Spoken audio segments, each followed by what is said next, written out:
Now it's time to take the subframe out so I can get the trans out. For the subframe, there are going to be a few bolts I'm going to take off for the rack and pinion. Take the rack and pinion off and find somewhere to just hold it up. That way I don't have to disconnect the outer tie rods. And so let's get under the car, see what's going on. So for removing the subframe, we'll have to undo the sway bar. So I'll have to undo that bolt. There are 3 bolts on the bottom of the lower control arms that you'll need to take off. I forgot to take all the plastic stuff off too. Don't want to break any of that. So that's the sway bar. There's the spoolie boy up there. So I'll just have to find a way to disconnect the steering rack, which I honestly forgot how to do. Alright, from the looks of it, there are 4 bolts that need to be removed, 2 of which are going to be larger. It looks like a 17 millimeter, and then a smaller one that looks like a 12. So I was wrong, it's actually a 19 millimeter and a 14 millimeter. It might be a little tricky to see, but see that big bolt right there? So you gotta undo that, and then you gotta undo the little bolts right there. And it's definitely tricky because I've got the down pipe for the turbo just right there. Definitely tricky. So now I'm gonna go about removing these 3 bolts under here, find a way to support the rack and pinion, undo the sway bar end link, and start unbolting the subframe. If anyone's curious on my big brake kit, it was in total around $450 or so from O'Reilly's. So they're remanufactured TL Type S calipers, S2000 AP2 rotors, and then just minor modifications to the mounting points, and everything lines up. So I've got a chain wrapped around the rack and pinion and then wrapped around the down pipe. It shouldn't be too heavy. Use that temporarily, and then I got a bolt I'm gonna stick through it. Oh, there's a Subaru here, just like that. That should hold it. Perfect. So for the subframe, I believe there's 6 bolts. So we've got 1, 2, 3, 4. There's 5, and then 6. So I'm gonna go ahead and undo those with everything else unbolted, like the sway bars, lower control arm, the whole subframe just popped right off. One thing that I didn't record is unbolting the half shaft. You've got this little mount right here. There are 3 bolts on it, 14, 14, 14. Bolts up right there. I didn't take the bolt off of the wheel hub for the axle, and then just used a pry bar to pop the half shaft out, and I am currently bleeding. Huh, interesting. A lot more than I was earlier. Well, anyway, half shaft's out. Once you unbolt the half shaft over here and then pop it out with a pry bar, then you're ready to take off all the bolts holding the trans on. I think I gotta take this plate off back here to access some of the other trans bolts. There's 1 bolt. Should be a few more hidden over there. Anyway, just work your way around the trans. Boop, boop, boop.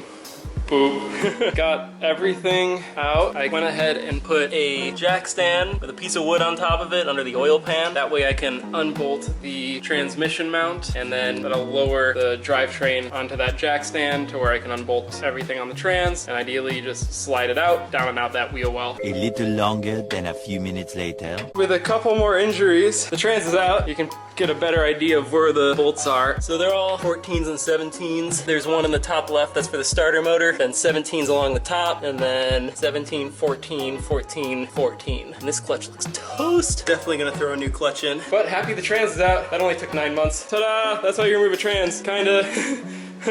The following Thursday. Before I put the trans back in, I want to put in a couple of new parts. Got a new rear main seal here, got a new pilot bearing, a new throwout bearing. First, I got to get the old rear main seal out. There is a tool for it. I just have to find it.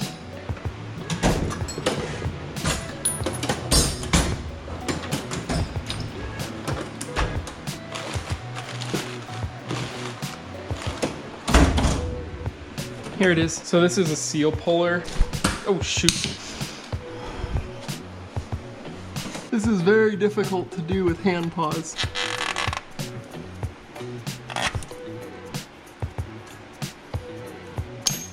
Okay.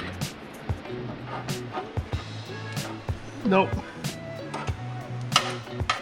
This is why it sucks to work on cars alone, because then you have no one to hold the light. There's a little bit of oil leaking, that's okay. I'm gonna wipe that off. That'll clean out. Okay, maybe I should put this in without hand paws on so I don't get fur in it. And then using the seal puller, here it is, just gonna gently tap the new seal into place.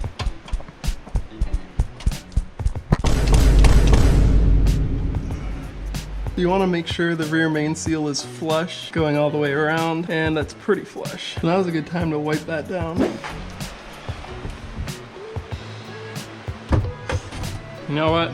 Zep has never done me wrong. A little bit of degreaser, a little bit of water.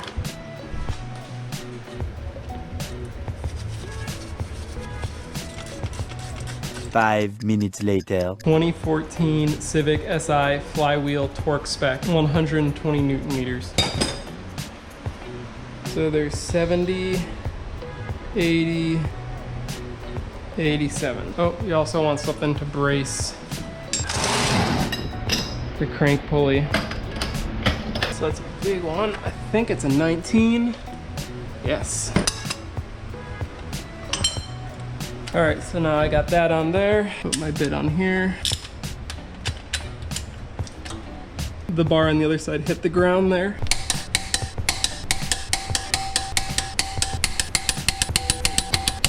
All right, those are all down to spec. Don't forget to loosen up your torque wrench before putting it back. Pop that off.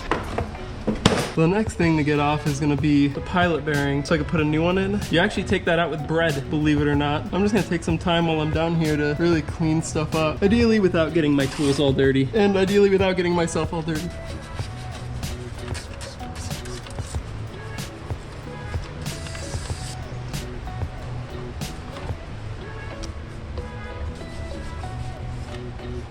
It's a bit hot. I'm definitely gonna take a second, maybe come back to this tomorrow.